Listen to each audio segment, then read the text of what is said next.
Selamat datang eh, kawan-kawan semua. Selamat datang di seri kelima Forum Pembaca Buku Indo Progress. Eh, di seri ini, seperti sudah dipublikasikan, kita bakal mendiskusikan bukunya eh, Sarah Kasim ini, berjudul Work and Alienation in the Platform Economy, Amazon and the Power of Organization. Dan ini bakal kita bahas sekitar 1,5 jam sampai 2 jam ke depan. Eh, Mungkin singkat aja ya. Sarah Kesem itu adalah dosen sekaligus peneliti.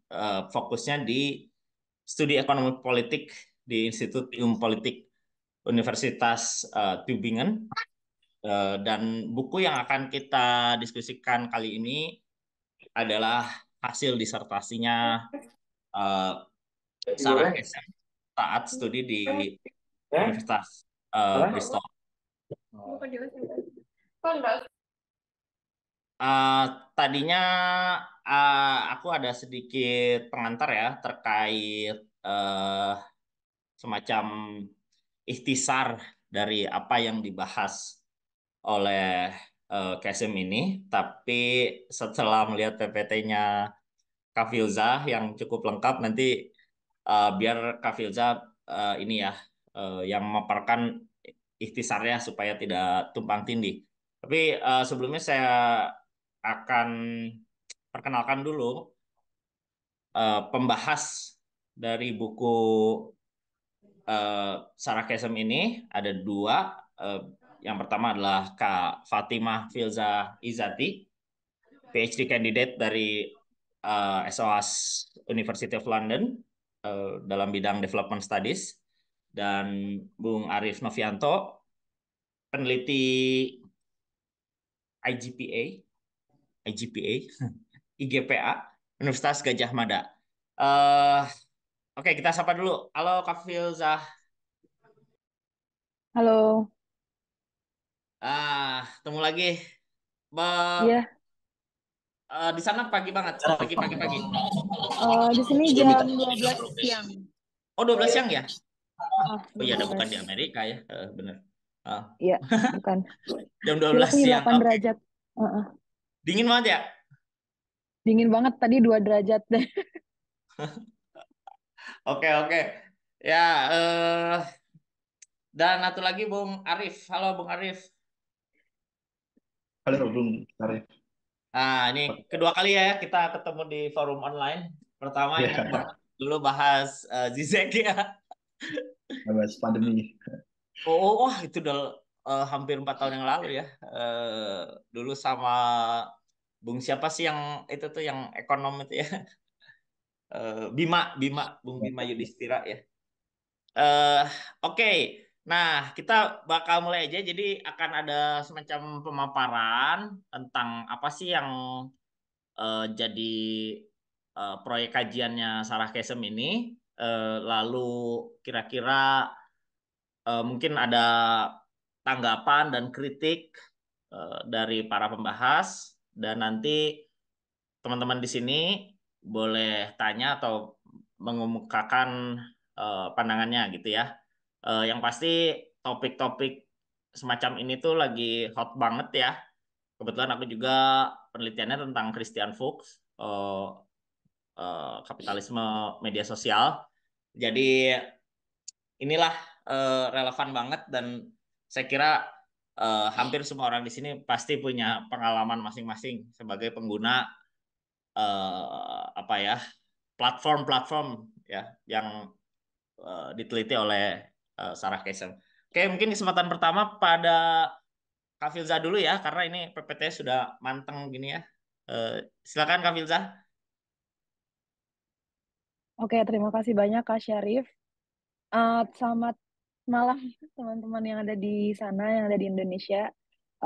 Selamat malam juga untuk Mas Arif. Akhirnya kita bareng lagi ya di Zoom. Oke, kita akan bahas kali ini bukunya Sarah Kasim ya. Aku nggak tahu pronounce-nya gimana, Sarah Kasim atau Kasem. Maaf ya, mohon maaf kepada Kakak Sarah. kita akan bahas bukunya Work and Alienation in the Platform Economy. Nah, sebenarnya kan kalau kita ngomongin platform ekonomi ini sebenarnya tema yang lagi hits banget ya di studi perburuan, salah satu tema yang lagi hits banget gitu. Karena setelah krisis dunia 2008, platform ekonomi itu menjadi salah satu perkembangan yang sangat mempengaruhi ekonomi dunia dan juga termasuk gerakan buruh yang ada di dunia gitu ya. Dan biasanya salah satu icon atau salah satu simbol tuh icon ya dari platform ekonomi itu biasanya adalah seperti apa perusahaan-perusahaan seperti misalnya Amazon, kemudian Airbnb, Uber, kalau di Indonesia misalnya Grab, Gojek yang juga banyak diteliti oleh Mas Arief ya gitu misalnya. Jadi ini memang salah satu tren yang dan juga perkembangan yang sangat kontemporer gitu. Dan kalau saya bilang tuh kayak ya semuanya akan gig pada waktunya gitu ya, karena platform ekonomi yang sering juga disebut dengan gig ekonomi itu sebenarnya juga banyak terjadi di lini pekerjaan yang berada di luar dari platform ekonomi gitu ya. Nah, dalam buku ini tadi seperti yang sudah diulas sedikit oleh Kak Syarif, mungkin next slide. Uh, apa namanya buku yang ditulis oleh Sarah Kasim ini kan didasarkan pada disertasi dia ya, disertasi S3 dia. Yang mana ketika membaca buku ini saya jadi banyak berefleksi juga gitu ya. Oh, ternyata dalam menulis disertasi nanti atau tesis nanti S3 itu harus mempertimbangkan hal-hal apa saja gitu. Nah, di antaranya nih soal metodologi gitu ya. Di dalam buku ini penulis buku ini cukup menjelaskan dengan cukup lumayan detail tentang metodologi yang dia gunakan gitu ya dalam meneliti uh, apa namanya apa yang dibahas dalam buku ini gitu. Yang pertama dia meneliti para pekerja yang ada di Amazon dan Amazon Mechanical Turk gitu ya. Dan dia juga menjelaskan bahwa dia menggunakan participant observation sebagai metode pengumpulan datanya gitu. Dan termasuk cara dia mengakses para pekerja misalnya pekerja di Mturk dan lain-lain gitu. Dan yang menarik adalah dia menjelaskan tentang bahwa yang para pekerja Mturk yang dia minta untuk mengisi survei dia itu dibayar dengan menggunakan upah minimum atau minimum wage gitu. Dan ini menarik, nanti kita bisa diskusikan juga ya tentang metode penelitian karena dalam misalnya kita melakukan penelitian itu kan kita harus mempertimbangkan dana dan lain-lain. Nah, seberapa jauh sih kita misalnya menghargai responden atau menghargai partisipan penelitian kita gitu. Kalau misalnya kita tidak punya dana sebesar ini, misalnya gitu, untuk membayar atau menghargai waktu yang diberikan oleh partisipan dalam memberikan keterangan atau memberikan informasinya dalam sebuah survei misalnya kayak gitu. Itu jadi menarik. Dan tapi ada beberapa catatan juga yang saya catat gitu ya. Misalnya pertimbangan penggunaan metode itu seperti apa itu tidak terlalu dijelaskan dengan cukup detail gitu di dalam buku. Mungkin ada di disertasinya, saya belum cek juga gitu. Dan juga bentuk-bentuk keterlibatan penulis sebagai partisipan observernya itu seperti apa saja gitu. Itu juga saya pikir belum terlalu belum terlalu banyak detail dibahas gitu.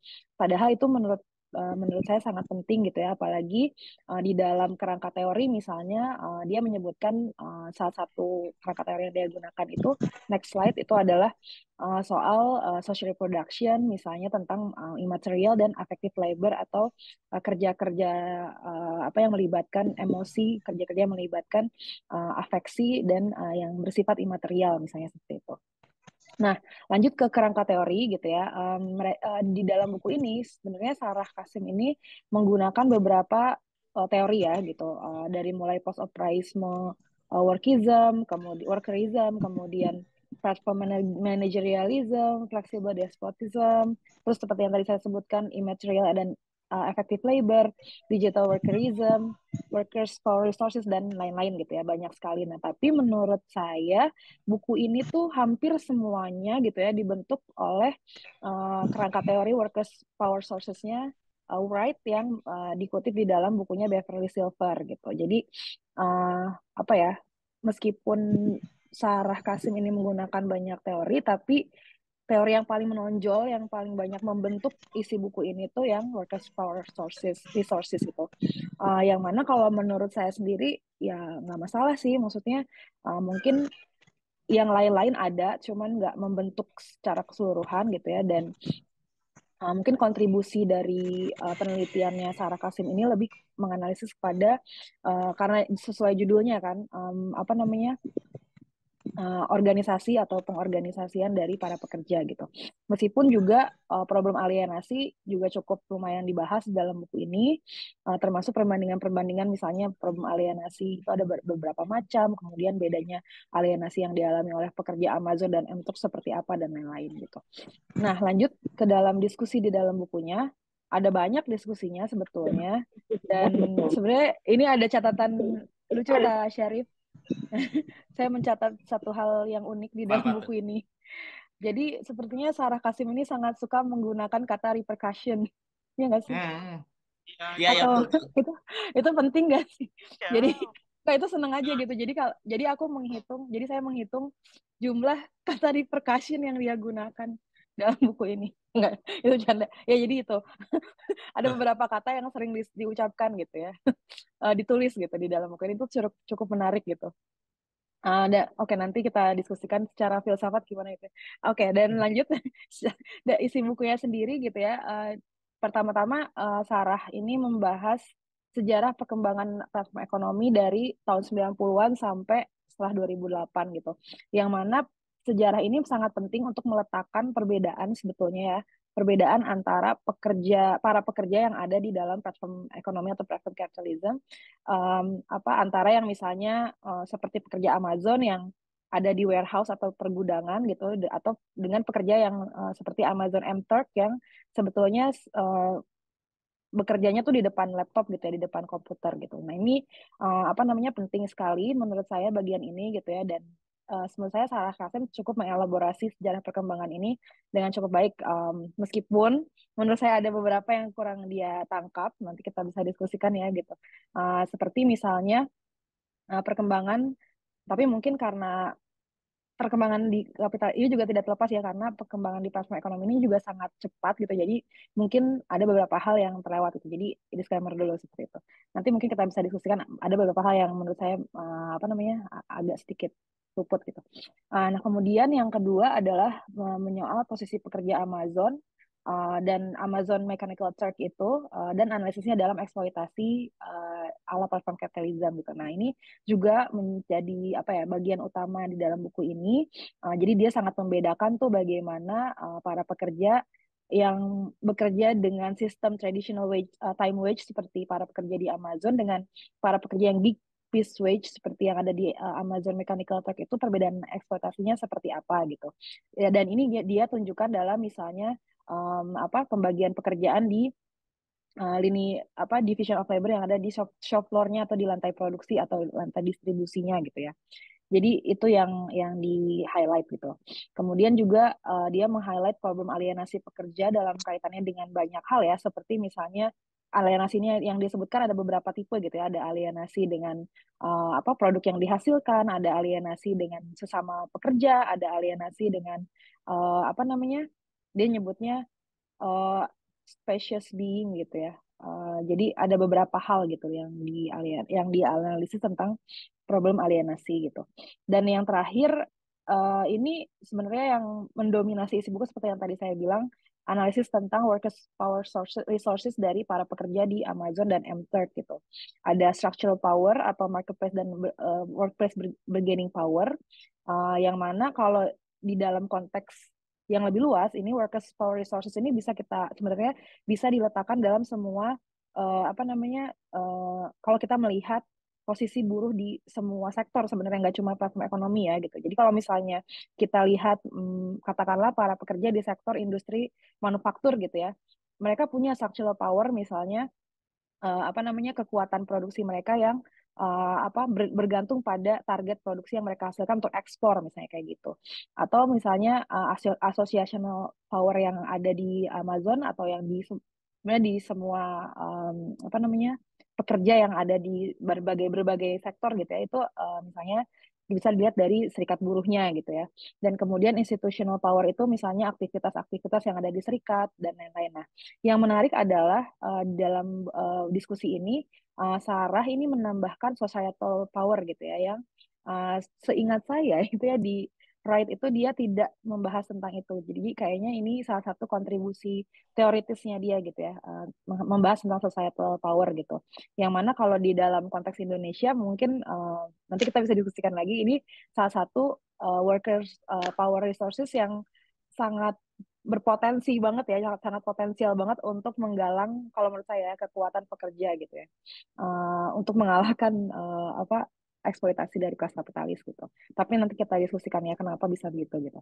Dan sebagai catatan, setelah saya membaca buku ini gitu ya, ada beberapa pertanyaan yang mungkin kita juga bisa diskusikan bersama-sama gitu ya. Yang pertama, bagaimana terus ya kemudian kita melihat apa perbedaan antara eksploitasi para pekerja Amazon yang ada di lini distribusi dan produksi gitu. Maksudnya dalam hal eksploitasi kapitalisnya, apa kapitalis exploitationnya itu gitu, eksploitasi kapitalisnya gitu.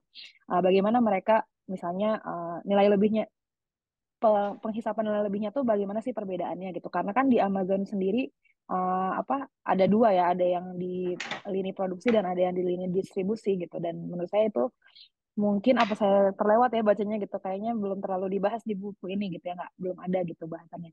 Kemudian istilah yang menarik juga dari penulis buku ini tentang Amazonify gitu ya. Itu gimana? Ada nggak sih contoh kontemporernya gitu? Jangan-jangan banyak gitu ya, atau jangan-jangan bukan Amazonify tapi memang sudah ada sebelumnya, cuman Amazon yang paling banyak dikaji gitu ya. Karena Amazon kan tersebar ya di global north dan apa namanya distribusinya sampai ke seluruh dunia gitu ya. Tapi kalau yang lain-lain mungkin lebih tidak sebesar Amazon misalnya gitu. Atau mungkin ada yang lebih besar. Nah, ini juga apa namanya menarik untuk kita bahas. Kemudian soal union busting yang sebenarnya bukan kasus yang khas ya. Maksudnya di dalam plasma ekonomi itu union busting adalah satu hal yang sudah sangat jamak terjadi gitu ya, dan karena kalau di dalam beberapa konteks misalnya ilusi kemitraan atau yang lain-lain gitu ya, kalau di dalam konteks Amazon misalnya hmm, apa ya bagaimana gitu ya pengaruh union busting ini pada workers apa resources of power-nya itu gimana, dan pada problem alienasi itu terus gimana gitu, itu yang penting untuk didiskusikan juga. Dan yang terakhir adalah bagaimana bentuk solidaritas buruh atau pekerja yang paling efektif kemudian ya dalam platform ekonomi kayak gitu. Jadi itu beberapa sedikit catatan aja, dan mari kita berdiskusi. Mohon maaf ini agak-agak kurang enak karena terlalu dingin. Oke, terima kasih. Silahkan Kak Iya, Syarif. makasih Kak Filza, mantap. Kak Filza, eh, apa mungkin ada yang belum tahu kalau gig this Hmm? week itu apa sih? Oh, jadi dia itu upahnya tuh diberikan berdasarkan kerja yang dilakukan itu, kalau di dalam konteksnya buku ini ya, M-Truck itu kalau dia di-approve atau disetujui oleh apa sih istilah dia tuh peminta kerjanya gitu. Jadi kalau kalau di Oh, kalau di Indonesia tuh misalnya kalau ada proyekan gig itu ya kalau udah selesai semua baru dibayar tergantung hasil atau produk pekerjaan yang kita hasilkan kayak gitu. Jadi sangat precarious, sangat rentan gitu loh Kak. Jadi kalau di yang buku ini di Amazon M-Truck itu, kalau misalnya laporan yang diberikan oleh para pekerja gig itu tidak disetujui oleh peminta kerjanya gitu ya, ya mungkin gak digaji gitu. Kayak gitu, gampang. jadi per project tapi nunggu di ACC gitu ya? Benar berdasarkan hasil banget. Jadi kalau semakin banyak hasilnya ya bisa semakin besar, kalau semakin sedikit ya sedikit. Kalau diterima ya dapat invoice-nya cair, kalau enggak ya nggak dibayar kayak gitu. Parah sih. Heeh. Eh, oh iya ya, oke. Satu aja Kak Filza sebelum ke Bung Mm-mm. Arif. Kalau Ya. Kak Filza ngelihatnya apa ya, tawaran Kak Sarah, Kak Sarah ya, biar ini biar aman. Eh, itu apa di akhir untuk mengatasi problem ini? Apakah dia agak optimistik. Kalau aku lihatnya dia agak ada optimisnya ya. Atau eh, ini juga apa kayak eh, susah juga kondisi platform ekonomi ini. Yang Kak Filza baca gimana? Iya, dia menekankan solidaritas pekerja ya, dan terutama memaksimalkan itu ya. Kalau menurutku apa namanya societal power itu gitu. Tapi memang sampai akhir tuh ya belum ada apa ya resep atau belum ada preskripsi khusus gitu ya yang terus harus gimana gitu. Menurutku belum ada yang begitu memuaskan gitu dari Hmm. dia. Tapi um, apa menurut dia itu harus ada banyak solidaritas di antara pekerja dan memaksimalkan workers resources of power-nya itu salah satu highlight ya dari buku ini gitu. Meskipun memang ya itu tadi ya terus bentuk solidaritasnya kayak gimana aja gitu. Itu yang tidak Oh, dibahas lebih lanjut ya karena kayaknya ya mungkin kita juga harus terus mengorganisir ya supaya tahu nanti bentuk solidaritas yang paling penting untuk dilakukan segera tuh yang seperti apa dan lain-lain gitu. Mungkin juga ada perbandingan nanti dari pengalaman pekerja platform ekonomi yang ada di Indonesia, misalnya kan Kak Mas Arief kan meneliti banyak juga tuh soal itu, misalnya kayak gitu. ya, oke. Ya, misalkan Bung Arif nih banyak meliti soal ini ya, eh, ojek online ya, yang kalau kita baca jurnal-jurnalnya ya. Silakan Bung Arif untuk menyampaikan pembacaannya. Ada nggak sih? Ada ya. Ah, Dengar ya, Bunda? Oke, baik, terima coba. kasih. Selamat malam Kayak untuk agak teman-teman semua. hawar-hawar suaranya deketin deketin lagi ininya. Halo, das. Nah, bagus itu. Aman, ya, oke. Oke, terima kasih atas kesempatannya untuk teman-teman di Indo Progress dan juga ada Bung Syarif ya sebagai moderator dan tadi ada juga kawan Filza yang sudah memaparkan apa dengan cukup detail ya tentang buku dari Sarah Kasim ini tentang apa ekonomi platform tentang yang saat ini memang banyak banyak menjadi minat studi. Jadi tugas saya sebagai pembicara apa pemantik yang kedua ini cukup agak ringan lah karena sudah dijelaskan oleh kawan Filza banyak hal tentang terkait itu.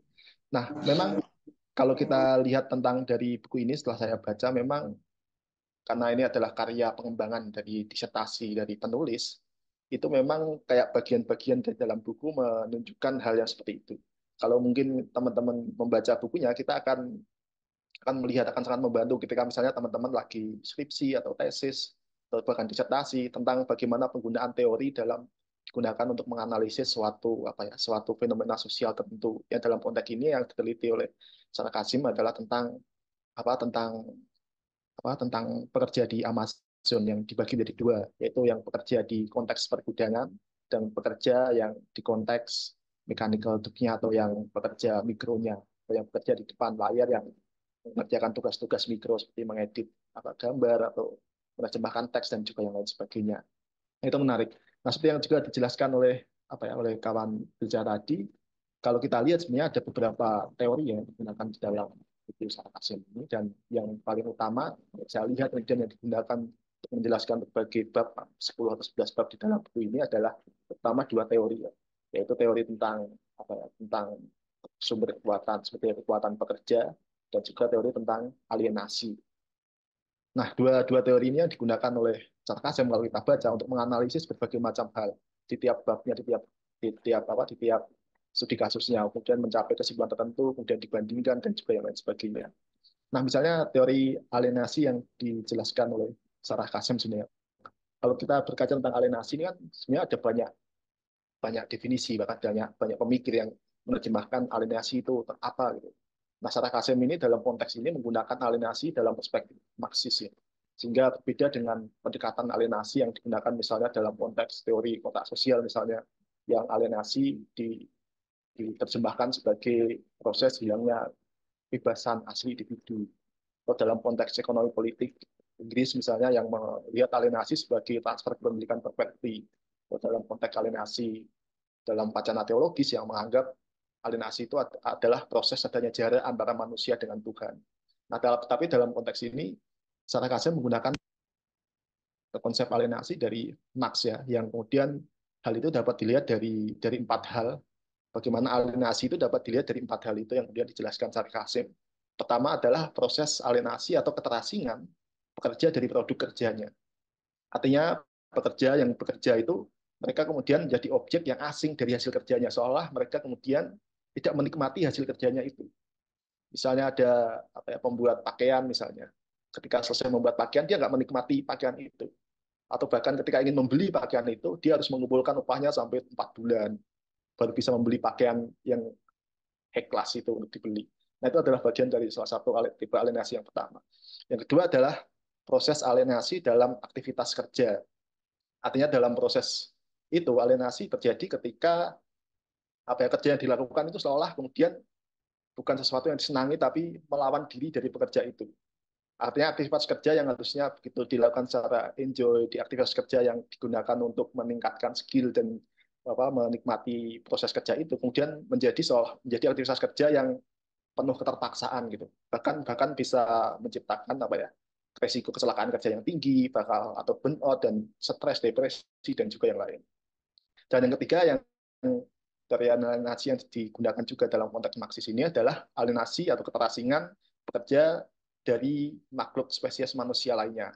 Nah, itu terutama terjadi ketika aktivitas kerja itu berlangsung cukup berlarut-larut ya, artinya dengan jam kerja yang begitu panjang sehingga mereka untuk berinteraksi bahkan dengan keluarga, dengan pacarnya, bahkan dengan yang lain sebagainya itu bahkan tidak sempat. Itu pula dengan itu juga ciri yang keempat ya, atau alienasi pekerja dari manusia lain, yaitu hubungan dengan kerja dan objek kerja mereka. Nah, 4 tipe atau 4 kalau disebut sebagai dalam konteks penelitian biasanya disebut sebagai variabel dalam konsep alienasi ini yang digunakan oleh Sarah Kasim untuk menganalisis kondisi kerja yang terjadi di pekerja Amazon yang dibagi menjadi 2 oleh dia, yaitu tadi ya pekerja di pergudangan. Karena bagi Sarah Kasim dalam buku ini melihat bahwa bentuk alienasi yang terjadi walaupun sama-sama mereka teralienasi atau terasing, tapi bentuk atau konteks yang terjadi itu berbeda. Ada dalam konteks misalnya pekerja pergudangan Amazon, atau mungkin ini juga kalau teman-teman baca bisa menginspirasi untuk penelitian tentang misalnya di konteks pergudangan pergudangan perusahaan layanan antar barang misalnya si cepat atau pos atau Tiki dan juga yang lain itu kan sistemnya seperti itu. Tapi di Amazon kan gudangnya lebih besar gitu. Nah, alienasi yang terjadi di sana itu cenderung berlangsung lebih kuat juga, terutama dalam konteks pengawasannya, yaitu melalui kontrol algoritmanya.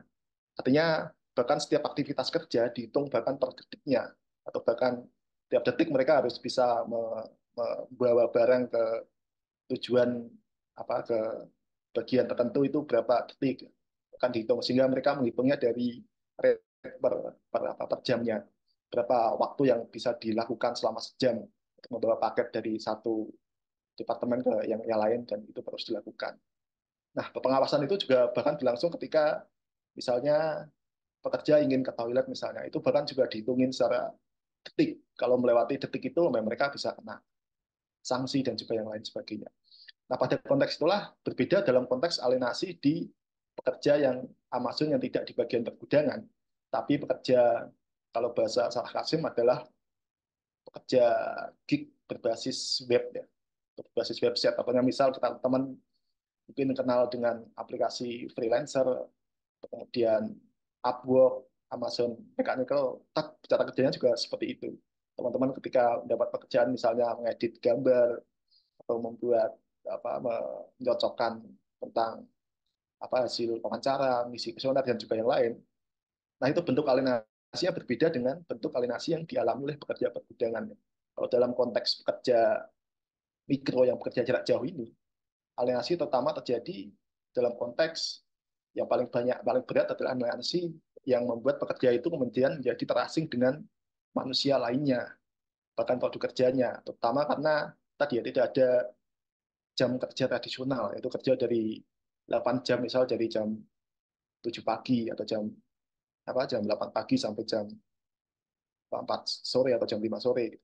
Tidak ada seperti itu sehingga mereka kadang bekerja secara overtime untuk mengejar target, untuk mengejar mengejar pencapaian, sehingga mereka kemudian tadi ya akhirnya rumah yang sebelumnya dalam definisi Marx bahkan dalam bukunya rumah sebagai tempat untuk istirahat, tempat untuk bercengkrama dengan keluarga dan lain sebagainya, menjadi tempat untuk juga bekerja karena nggak ada tempat kerja khusus.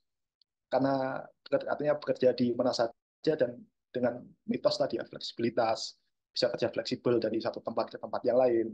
Tapi pada prakteknya, sebagaimana juga dijelaskan oleh Sarah Kasem itu, fleksibilitas itu nggak benar-benar ada. Ya, justru yang terjadi adalah tadi ya, fleksibilitas justru dimanfaatkan oleh modal yaitu Amazon itu untuk tadi ya bisa mendapatkan pekerja secara murah. Makanya sering disebut sebagai outsourcing dalam tingkat global.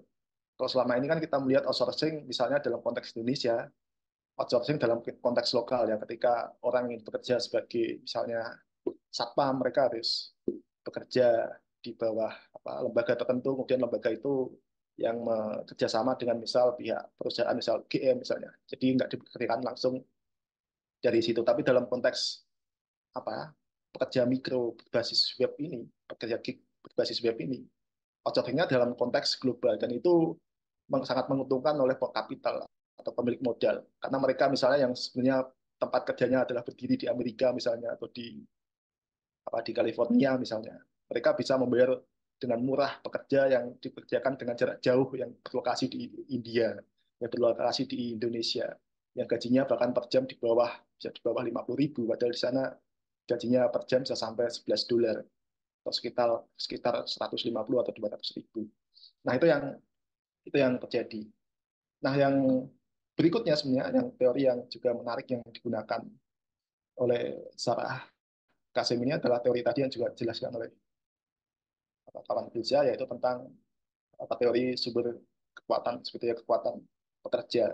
Nah, kalau kita lihat berbagai diskusi ya tentang teori worker power ini kan sebenarnya salah satu pencetusnya adalah apa, Eric Olin Peck kalau nggak salah dengan Beverly Silver. Tapi kemudian yaitu ada dua sumber kekuatan pekerja, yaitu ya di konteks institusional, di konteks market, itu dari konteks pasar, di mana ketika di suatu tempat misalnya pasar tenaga kerjanya itu kurang, jumlah tenaga kerja di situ berkurang atau sedikit, sedangkan kebutuhan terhadap tenaga kerja tinggi, maka kemudian posisi tawar pekerja di hadapan modal itu besar.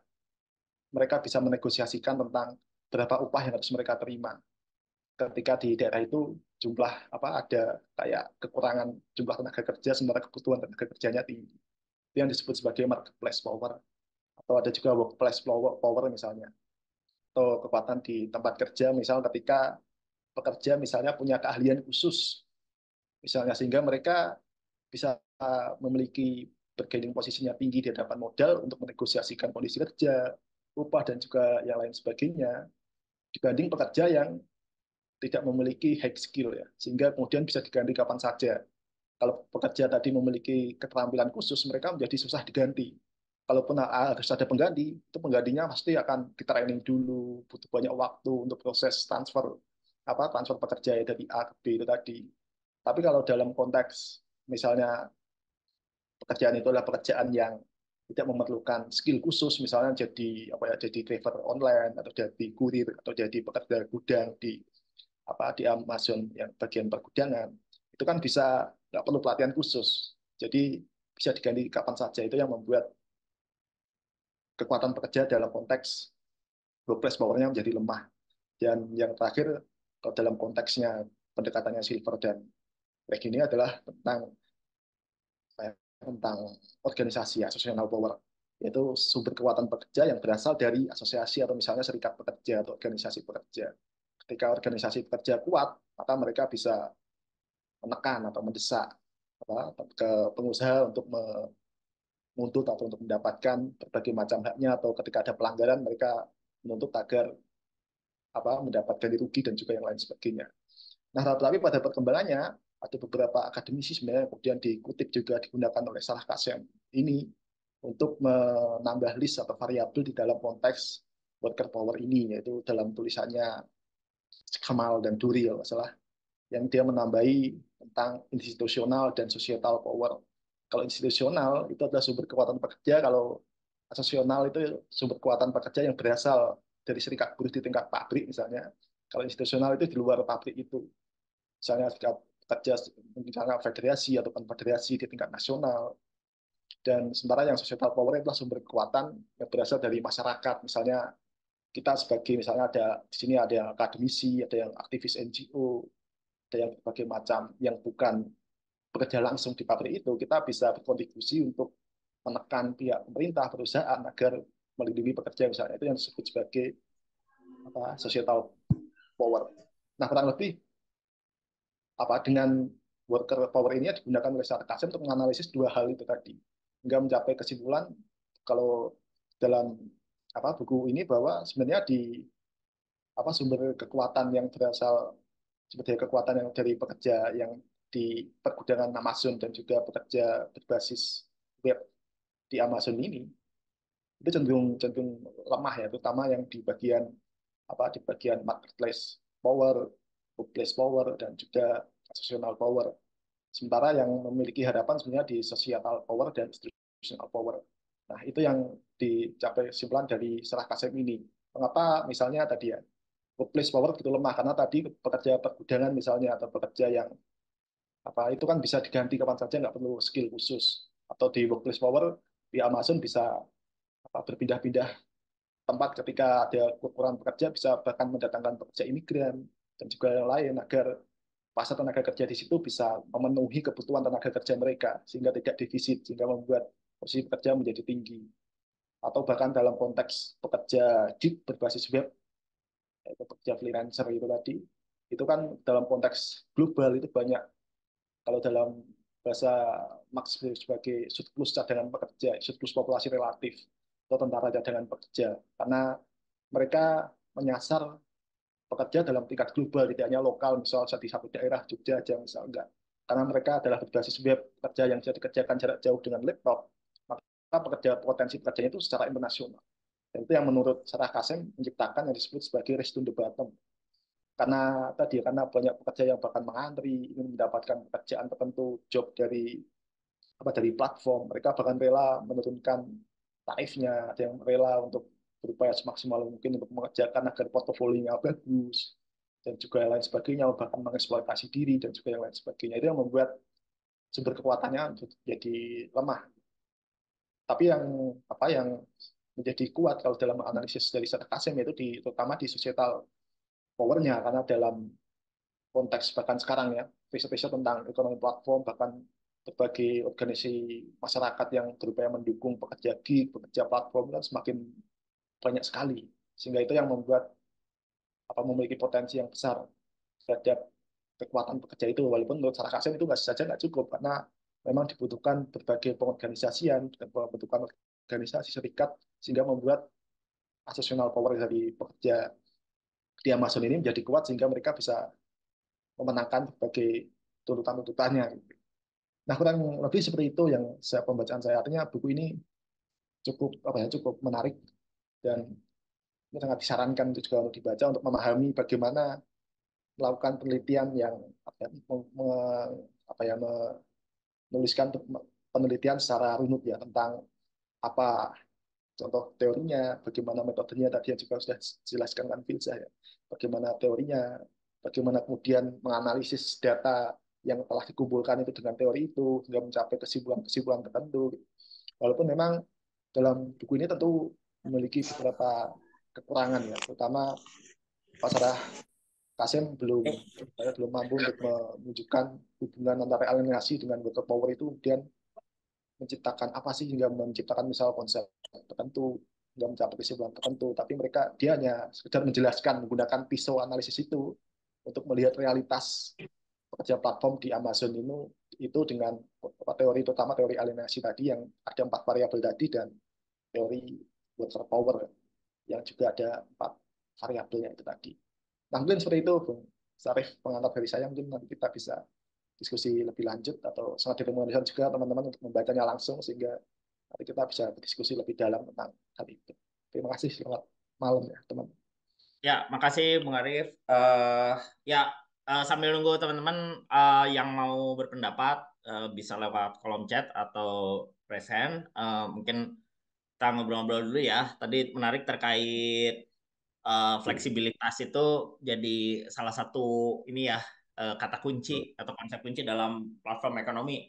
Ini juga dikritik sama Christian Fuchs bahwa fleksibilitas itu ya salah satu bentuknya ini ya, ya work as a play. Jadi kayak apa, kerja tuh jadi sebenarnya nggak ada waktu kerja karena semua waktu jadi waktu kerja. Jadi kayak apa ya, misalnya di tempat kerjanya tuh ada tempat nge-gym atau kantin, bahkan kayak tempat buat tidur siang, pokoknya segala macam disediain. Itu kan kayak ih, enak banget tempat kerjanya, padahal tuh itu kan supaya biar kehidupan kantor dan luar kantor tuh nggak ada gitu. Itu salah satu spirit platform ekonomi ya yang di apa di telah juga sama Fuchs. Sama itu perbedaan waktu, itu juga menarik karena banyak perusahaan IT di Eropa sama Amerika tuh kan senangnya mempekerjakan rata-rata orang India ya, orang-orang yang di India. Saya pas di sana apa, jam kerja pagi gitu ya, di Amerika atau Eropa, di Indianya kan tengah malam gitu. Jadi ya kayak nggak ada waktu istirahat gitu, gitu ya. Paling Bung Arif, saya minta pendapatnya sedikit kan, yang agak dikaburkan dalam ekonomi platform ini kan hubungan kerja juga ya. Jadi kayak karena ada platform, jadi sebenarnya relasi pekerja dengan eh, pemberi kerja tuh jadi seolah-olah kayak tidak langsung ya. Jadi dampaknya ada pada jaminan, ada pada kayak misalnya kalau pekerja mau protes atau apa, kayak dalihnya kan selalu kan kami cuman penyedia layanan gitu. Nah, yang Bung Arif teliti selama ini bagaimana itu sebagai sebuah problem? Ya, terima kasih Bung Sarif. Ya, memang selama ini kan selalu jargon dari ekonomi platform kan, bahwa ini adalah bentuk ekonomi masa depan. Ini adalah bentuk ekonomi yang dapat apa ya, memberikan tadi ya fleksibilitas, kebebasan. Atau dalam misalnya kita kalau buka website dari Grab, Gojek, Uber, kan, Upwork dan juga platform-platform ekonomi yang lain, itu kan selalu menekankan bahwa silakan pilih tempat kerjamu di mana, silakan pilih waktu kerjamu sendiri, kamu jadi bos atas dirimu sendiri, silakan untuk mendapatkan bayaran sesuai yang kamu inginkan. Kan selalu itu yang dijargonkan. Ternyata mereka kan, pihak platform ini tadi yang seperti juga disampaikan Pak Syarif tadi, mengandaikan bahwa mereka ini bukan pemberi kerja, mereka hanya mediator atau pihak ketiga atau middleman yang menghubungkan antara pihak konsumen yang ingin mendapatkan layanan dengan pihak pekerja yang ingin mendapatkan upah dari pekerjaan untuk menyelesaikan layanan tertentu. Nah, itu kan selama ini yang diklaimkan. Makanya kalau dalam konteks Indonesia, itu kan hubungan kerja yang berkembang adalah tadi ya, banyak berkembang adalah hubungan kemitraan sebutnya. Ini adalah mitra, nggak ada aspek hubungan kerja, buruh pengusaha, dan juga yang lain sebagainya. Nah, memang kalau dalam konteks platform ekonomi ini kan seperti yang kalau bicara tentang Christian Fuchs, itu kan selalu tentang platform ekonomi kan adalah bagian dari apa ya, dari teknologi digital yang cukup berkembang pesat ya, yang oleh Marx kan selama ini digadang-gadang bahwa dengan perkembangan teknologi yang cukup pesat maka akan membuat waktu kerja bagi pekerja itu bisa berkurang. Walaupun memang tantangan yang sekarang kita hadapi adalah kepemilikan teknologi itu bukan dimiliki oleh pekerja itu tadi, tapi dimiliki oleh kapital.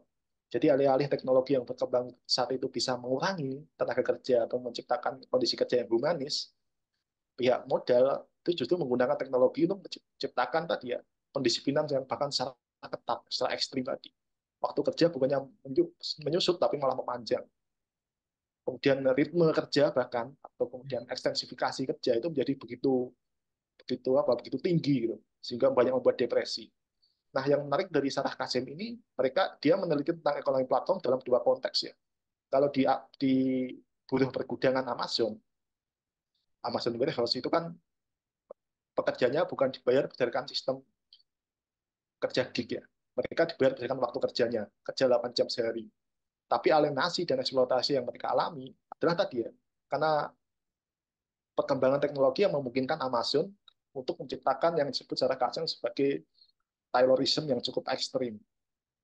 Inti dari sebenarnya kan Taylorisme kan ini dari Taylorisme ini kan setidaknya apa ya, intinya adalah menggunakan konteks manajemen ilmiah yang kalau dalam bahasa Taylor itu ada 3 bentuk, yaitu disosiasi proses kerja dari keterampilan para buruh misalnya yang pertama, kemudian pemisahan konsepsi dan eksekusi, dan yang ketiga penggunaan monopoli atas pengetahuan untuk mengendalikan tiap langkah dalam proses kerja beserta metode eksekusinya.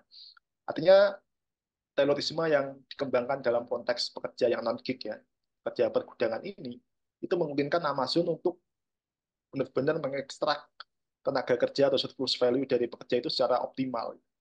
Mereka menganalisis misalnya proses kerja dari yang dilakukan oleh para pekerja pergudangan itu seperti apa, untuk menganalisis untuk dari satu tempat ke tempat A ke tempat B itu butuh berapa detik sih. Oh misalnya rata-rata bisa dibuat butuh 6 detik atau butuh 10 detik. Jadi para pekerja kemudian dibuat SOP agar mereka sampai ke tempat A ke B itu adalah 10 detik itu. Ketika melewati itu, mereka dianggap tidak menjalankan pekerjaan secara optimal. Sehingga kemudian pengawasan kerja itu menjadi begitu ketat sehingga menciptakan tadi ya banyak yang depresi, banyak yang dan banyak tertekan dan lain sebagainya. Nah, sementara yang dalam konteks kedua yaitu pekerja Amazon yang dipekerjakan secara gig ya, atau sebagai mitra tadi bahasanya, itu adalah pekerja tadi ya, pekerja terutama yang pekerja mikro atau pekerja berbasis web ya di Amazon Mechanical Turk. Mereka kemudian tadi ya nggak lagi kemudian bisa membedakan antara waktu kerja dengan waktu luang misalnya. Karena tiap hari mereka harus berupaya untuk membangun portofolionya supaya bagus sehingga kelihatan ratingnya begitu tinggi, performanya begitu baik, sehingga kemudian ada perusahaan yang ketika mereka apply jobnya diterima. Akhirnya itulah yang menciptakan apa ya, kerja yang berlebihan atau juga kadang disebut sebagai eksploitasi diri gitu, secara berlebihan itu tadi. Sehingga tadi ya, alih-alih teknologi itu menciptakan kondisi kerja yang humanis, menciptakan kerja yang enjoy gitu. Atau yang dalam bahasa Mark, pagi bisa apa ya, ke memancing atau apa itu, sorenya berburu, berkebun, malamnya minum kopi sambil nulis kritik gitu. Itu nggak mungkin terjadi ketika teknologi atau perkembangan teknologi ini tidak dikuasai oleh pekerja, dikuasai oleh kapital tadi. Ketika dikuasai kapital, maka tujuannya bukan untuk menciptakan humanisme kerja, bukan untuk menciptakan kondisi kerja yang lebih baik bagi pekerja, tapi bagaimana untuk memaksimalisasi profit. Nah, itu yang ditunjukkan artinya oleh Sarah Kasim di dalam winning. Nah, mungkin seperti itu. Ya, oke, oke. Menarik ya, Tambahi jadi ada kawan semacam juga. gamifikasi ya. Jadi, oh ngerjain ini dapat poin, nanti poin itu menunjukkan peringkat dia gitu kayak ekonomi masa depan. Tapi kayak ini ya, apa dehumanisasi juga karena setiap orang diukur dari poin-poin itu. Kayak ada beberapa pertanyaan ini eh, dari satu orang sih, tapi ada dua. Meskipun sudah disinggung tadi sedikit ya. Dari Kak John mau tanya apa kerja-kerja yang mengutamakan fleksibilitas dengan konsep kerja di mana saja bisa diartikan sebagai memecah gerakan buruh. Yang kedua, mungkinkah solidaritas di antara buruh itu tercapai sebagaimana kesimpulan Sarah jika kerja-kerjanya mengutamakan fleksibilitas? Kupikir dua pertanyaan ini hampir senada ya. Kak Filza ada tanggapan nggak? Kalau soal fleksibilitas sebenarnya kan ada paradoksnya kan dalam fleksibilitas itu gitu. Di satu sisi sebetulnya banyak pekerja itu menginginkan fleksibilitas gitu karena apa namanya ada hal-hal yang dibutuhkan di luar pekerjaan utama itu untuk dilakukan gitu ya. Misalnya para pekerja perempuan itu sebetulnya kebanyakan menginginkan fleksibilitas. Ada lipstick nempel kayaknya. Sorry, sorry. Ya, Oke. Kayak para pekerja perempuan misalnya banyak yang membutuhkan fleksibilitas karena beban kerja reproduksi sosial yang dibebankan di dalam kapitalisme ini untuk perempuan gitu ya, sehingga banyak sekali yang menginginkan adanya fleksibilitas untuk bisa merawat rumah, keluarga, anak dan lain-lain gitu ya. Jadi di satu sisi itu fleksibilitas itu dibutuhkan gitu ya, terutama dalam kaitannya dengan tadi reproduksi sosial gitu. Tapi di sisi lain seperti yang disebutkan Sarah Kasem dalam buku ini, ada fleksibilitas itu ada unsur despotismenya gitu, ada unsur jahatnya juga gitu, karena tadi seperti yang sudah panjang lebar dipaparkan oleh Mas Arief, ya dia bisa mengandung apa namanya eksploitasi terselubung juga gitu ya, karena fleksibel berarti tidak ada batasan gitu ya antara waktu untuk bekerja di bidang produksi misalnya dengan yang reproduksi sosial misalnya gitu. Jadi nggak ada pembedaan waktu bekerja dan beristirahat misalnya kayak gitu.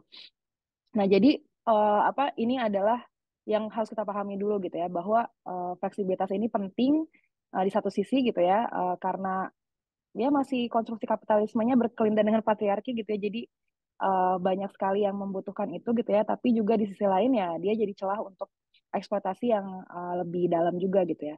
Nah, apakah itu bisa diartikan memecah gerakan buruh gitu ya? Sangat bisa diartikan. Kita bisa lihat itu di dalam fenomena yang apa namanya sangat luas juga ya, selain di platform ekonomi, juga di sektor-sektor gerakan buruh lainnya gitu ya.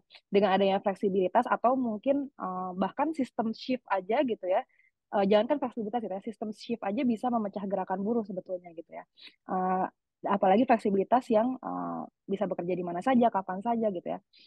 Di era neoliberalisme ini kan sebetulnya ada satu artikel yang bagus itu dari Morozov namanya, dia bilang bahwa ya platform kapitalisme ini adalah neoliberalism on steroid gitu ya, gig ekonomi ini gitu, karena dia sangat mengindividualisasi pekerja, sangat membuat pekerja itu terindividualisasi, teratomisasi gitu ya, sehingga jangankan mengenal sesama kekuatan pekerja gitu ya, mengenal teman di satu divisi aja belum tentu gitu ya.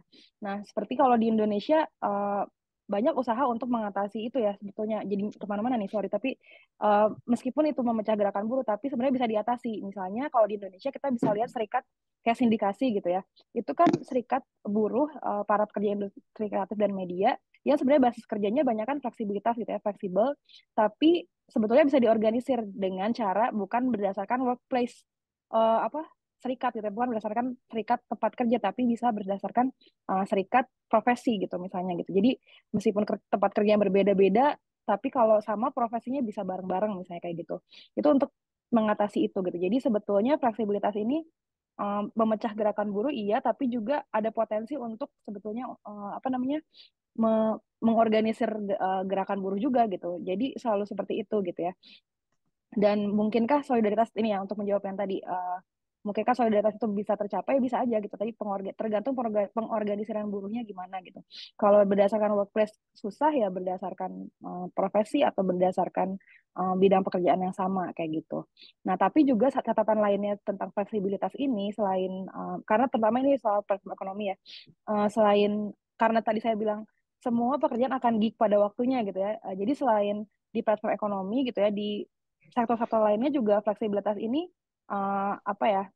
sangat uh, mem- ya menghancurkan gerakan buruh, karena dia juga membuat buruh itu teralienasi bahkan dari pekerjaannya sendiri gitu. Jadi bukan hanya dari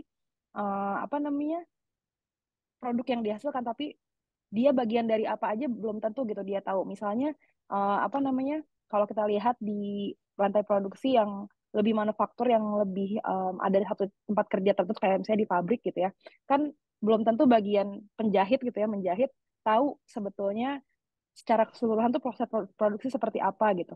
Nah, itu juga terjadi di sektor-sektor lainnya gitu.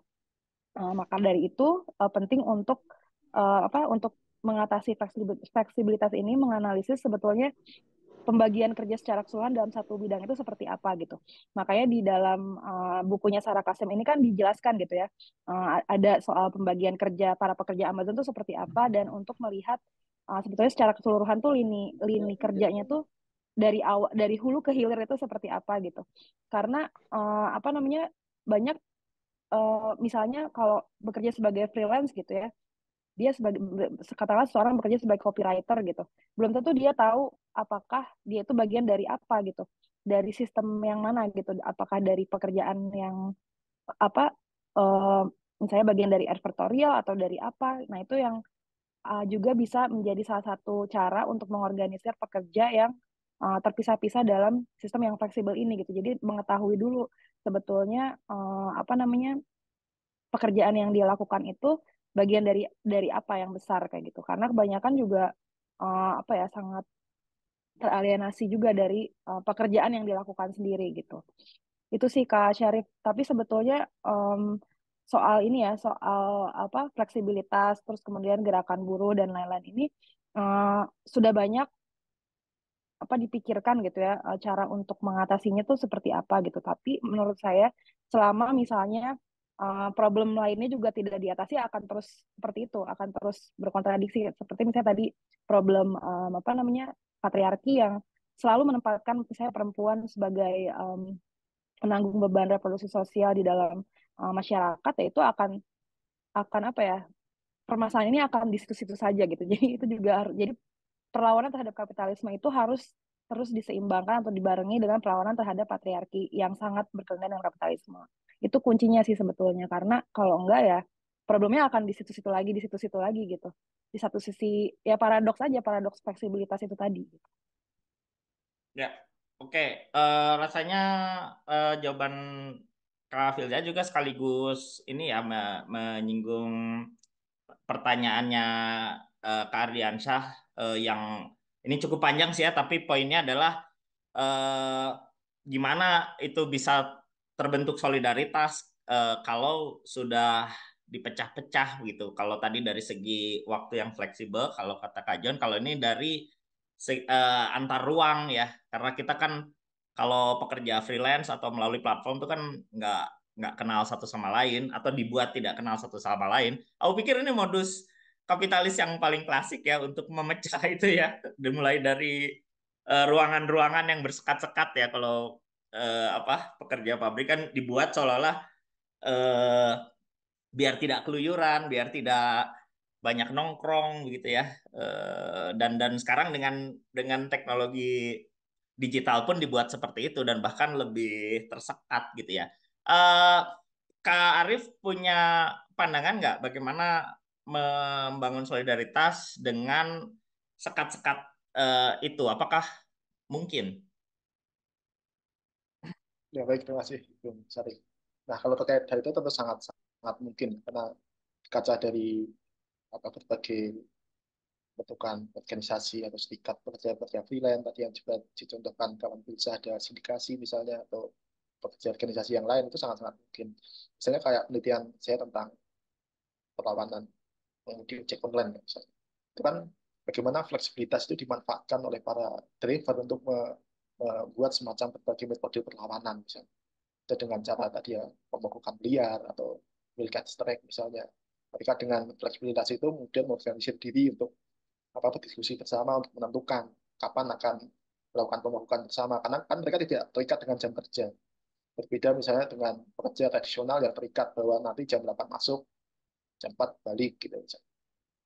8 jam kerja, jam 9 masuk, jam 5 balik. Tapi dari pekerja ojol ini dengan freelance itu bisa digunakan sebagai senjata perlawanan misalnya.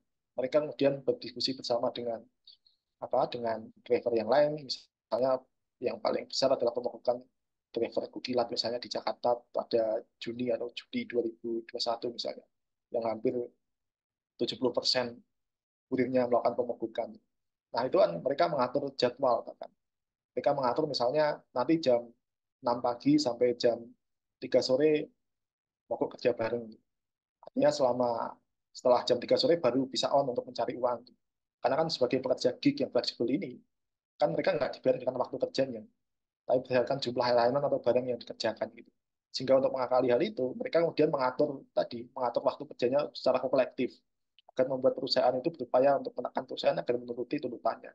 Sehingga di jam-jam misalnya jam yang disepakati pembabukan itu membuat perusahaan platform seperti Gojek atau Grab atau yang lain itu menjadi kebingungan untuk mendapatkan pekerja, kebingungan untuk mendapatkan siapa driver yang bisa melayani pesanan konsumen di jam-jam itu, jam-jam pemogokan yang diselenggarakan. Nah, artinya bisa menjadi potensi perlawanan juga, walaupun memang dalam konteks secara umum ketika tidak ada organisasi atau ketika ada semacam kekuatan kolektif atau solidaritas bersama atau hanya sekedar keluhan-keluhan saja, memang fleksibilitas itu cenderung memecah gerakannya. Lagi dengan perkembangan teknologi yang cukup besar tadi yang disampaikan juga oleh Pak Filzah dan Syarif juga tadi yang kemudian memecah bahkan solidaritas di antara pekerja itu sendiri. Mereka bahkan dibuat kompetisi. Misalnya ditunjukkan oleh Sarah Kasem misalnya dalam konteks pekerja pergudangan Amazon. Itu kan mereka ada sistem bonus atau yang juga disebut sebagai sistem gamifikasi tadi. Jadi mereka kemudian akhirnya para pekerja ini bersaing satu sama lain untuk bagaimana mendapatkan bonus tersebut dari kerja tersebut. Sehingga mereka menganggap bukan lagi bahwa oh kita ini sama-sama pekerja, kita memiliki nasib dan kondisi kerja yang sama, mari kita berjuang bersama untuk melawan. Tapi dengan sistem gamifikasi atau bonus tertentu ini membuat justru pekerja yang dikompetisikan satu dengan yang lainnya. Untuk bagaimana agar bisa mendapatkan bonus itu, karena bonus itu nggak bisa didapatkan semua pekerja. Itu yang menciptakan kompetisi hal itu, yang disebut sebagai gamifikasi. Hal yang sama juga terjadi misalnya di pekerja Amazon atau yang dicontohkan kawan Adiansah ini ya, misalnya di platform click worker ya. Ya itu kan juga sama seperti itu. Karena proses kerja dalam konteks kapitalisme kan selalu berupaya untuk menyembunyikan, kalau dalam bahasa Browe kan menyembunyikan proses kerja itu sendiri. Jadi kayak di Amazon Mechanical, ketika saya misalnya pesan sebagai mengorder sebuah layanan, misalnya membuat desain atau membuat mencocokkan gambar misalnya di Click Worker atau di Amazon Mechanical Turk, maka saya nggak akan mengenal pekerjanya itu siapa. Atau misal saya order GoFood misalnya, saya nggak akan mengenal drivernya ini nanti yang akan mengantar GoFood saya ini siapa, yang mengantar GrabFood ini siapa, karena memang platform menyembunyikan itu. Tujuannya adalah agar proses kerja itu tetap berada di lingkaran platform. Karena kalau kita tahu misalnya, oh nanti akan mengerjakan desain saya, misal Bung Adiansah, maka saya bisa aja melompati platform itu, menghubungi langsung Bung Adiansah, tanpa harus lewat platform worker, dan menegosiasikan bersama. Enggak. Kemudian Bung Adiansah juga nggak dapat potongan. Gajinya dia yang saya bayarkan misal 1 juta, nggak dipotong 20% atau 40% dari platform. Mereka, dia bisa menerima full bayaran itu. Nah, itulah yang dilakukan oleh oleh kapital juga ya, tujuannya untuk menciptakan ketergantungan pekerja kepada kapital agar mereka nggak bisa mandiri, agar pekerja dan pemberi yang mencari konsumen tadi nggak bisa saling komunikasi mandiri, harus terikat bergantung dengan platform. Kayak ada sistem diskon bonus macam-macam diterapkan. Nah intinya seperti itu, artinya fleksibilitas tidak hanya tadi ya kemudian mencerai berikan solidaritas, tapi di satu sisi bisa dimanfaatkan juga untuk menghimpun kekuatan bersama, karena dengan fleksibilitas itu pula yang bisa menciptakan strategi perlawanan, bahkan ada yang memiliki lebih banyak waktu untuk diskusi bersama, untuk membangun organisasi bersama misalnya, bahkan untuk membangun platform sendiri, kooperasi platform, dan juga yang lain, ide-ide radikal lainnya bahkan yang bisa dilakukan ketika kata kuncinya adalah ada upaya secara kolektif, bukan upaya yang sekedar gerakan-gerakan individu saja, tapi kolektif. Karena dengan kolektif itu yang membuat, apalagi ketika sudah besar, maka potensi-potensi bergaining posisinya juga menjadi lebih besar. Nah, mungkin seperti itu, Bu. Semoga bisa menjawab. Bahkan sekarang kalau naik Gojek ada itu ya, silent mode itu. Jadi nggak ngobrol, biar nggak Ya, ngobrol. Jadi tidak bisa konsolidasi antara penumpang dan driver. Ya, Betul, yang betul. Tapi itu eh, juga ada sisi ininya, Kak, menurut aku. Ada apa? sisi, ya itu paradoks lagi ya, ada sisi enaknya juga sebenarnya. Dari sisi Hmm. pengorganisan tentu merugikan ya, karena kita jadi tidak bisa mengagitate gitu ya untuk let's go, Iya, kita iya. hajar bareng. Tapi dari sisi lain juga, karena gini ya, kalau kalau aku sendiri tuh melihat gini, karena kita di dunia yang patriarki gitu ya, belum tentu semua driver itu. Jadi gini, nggak mesti semua kelas pekerja itu juga paham tentang ini ya, cara menghormati perempuan misalnya gitu. Jadi untuk Ah, yang fitur itu sebetulnya bisa digunakan untuk prevent itu, sebetulnya untuk mencegah percakapan yang membuat tidak nyaman gitu ya, terutama perempuan gitu ya, untuk perempuan. Tapi di sisi lain yang paling besar mudorotnya itu adalah karena tidak bisa membicarakan soal pengorganisiran, soal kapitalisme ini seperti apa dan lain. Jadi itu gimana ya? Fitur itu tuh tergantung kita melihatnya juga gitu. Kalau misalnya drivernya hmm. agak mengganggu gitu ya dalam hal memberikan komentar-komentar yang tidak layak misalnya seperti itu juga membantu kan ada fitur itu. Tapi kalau enggak ya sangat tidak membantu gitu. Jadi selalu ada sisi Ya, ya, ya. seperti itunya gitu. Dan kalau kita melihat gitu ya, ini soal ini juga ya, soal kesadaran, kan Sarah Kasim juga bahas tentang workers consciousness gitu ya di dalam bukunya gitu. Jadi sebetulnya sistem ekonomi platform yang mengandalkan kalau di dalam misalnya hubungan antara konsumen dengan penyedia layanan platformnya gitu ya, itu kan juga memberi ruang untuk kita itu berkonfliknya itu dengan ini ya, dengan pekerjanya langsung gitu. Jadi nggak nggak memberikan kesempatan untuk berkonflik dengan misalnya perusahaan gitu ya, tapi di vis-a-visnya itu masyarakat dengan kelas pekerja dengan kelas pekerja gitu ya. Jadi misalnya kalau kita komplain soal driver, ya kita jadinya berkonfliknya dengan driver gitu, atau kita komplain dengan apa ya, pekerja yang penyedia layanan lain lah, layanan lainnya misalnya gitu, kita langsung pisah-pisah dengan pekerja bukan dengan perusahaan. Nah ini juga yang jadi persoalan sebetulnya gitu ya, karena tadi berawal dari fitur silent itu ya gitu ya. Jadi kalau kita menghadapi katakanlah komentar yang tidak mengenakan gitu ya, yang seksis lah gitu dari pekerja driver misalnya, atau di platform gitu ya, ya kita jadinya diadu dengan sesama pekerja gitu, tapi tidak ada mekanisme yang bisa apa ya, memediasi itu ya, akhirnya dibikinlah sama perusahaan itu, ya udah silent aja gitu. Nah itu kan kayak, Hmm. nah itu sih gimana ya kita apa ya, mungkin itu salah satu bentuk alienasi yang mind blowing juga gitu ya. Gimana kita melihat karena kan tidak semua pekerja juga gitu ya. Misalnya kalau di dalam konteks Indonesia tidak semua driver juga gitu memberikan komentar-komentar yang seperti itu kan, itu hanya sebagian kecil misalnya gitu. Nah, tapi ada yang seperti itu. Nah, itu gimana? Nah, ini yang sebenarnya perlu dibahas gitu, karena biasanya hal-hal yang seperti ini tuh luput juga gitu dari pembahasan tentang apa namanya, uh, interaksi di antara kelas pekerja lah gitu. Ya, Dan sebetulnya ini kan sifatnya ideologi gitu ya, apa ideologis banget gitu. Apa namanya? Karena kita tidak bisa serta-merta membenarkan semua yang dilakukan pekerja juga. Maksudnya karena kelas pekerja berarti benar semua gitu, enggak, belum tentu juga gitu ya, dalam hal, terutama dalam hal tadi misalnya gitu. Tapi juga makanya itulah tadi pembenturan antara kelas pekerja ini juga jadi satu hal yang perlu dilihat gitu ya. Karena apalagi gitu ya, kalau di era sekarang, di era digital gitu ya, di era platform ekonomi itu cukup dengan, ya jadi societal power itu cukup, sangat kuat gitu ya. Cukup dengan mengupload di thread X gitu, atau bikin story di Instagram atau dan lain-lain ya, pekerja bisa tercancel gitu. Nah, itu kan hmm. berpengaruh juga terhadap penghasilan gitu ya. Nah, yang kayak gini-gini lah sebetulnya menarik untuk sebenarnya diteliti lebih lanjut, didiskusikan lebih lanjut gitu ya. Gimana sih kita apa ya, mengorganisir kekuatan pekerja itu juga secara ideologis gitu, agar pekerja ini juga apa namanya, bisa tidak dibenturkan dengan sesama kelas pekerja hanya karena persoalan-persoalan seperti ini gitu. Tapi benturannya dengan kelas kapitalis aja gitu. Karena penghisapan nilai lebih, karena apa namanya, mm, penggunaan atau ya apa ya, penggunaan patriarki, nilai patriarki di dalam eksploitasi dan lain-lain kayak gitu sih. Beribet Ya, ya, ya seperti itu. ya. Artinya kalau ada silent mode, ada syarat ya, silent mode kecuali untuk topik-topik agitasi. Ah iya, bisa Ya, bisa ya. seperti itu. Eh, oke, oke.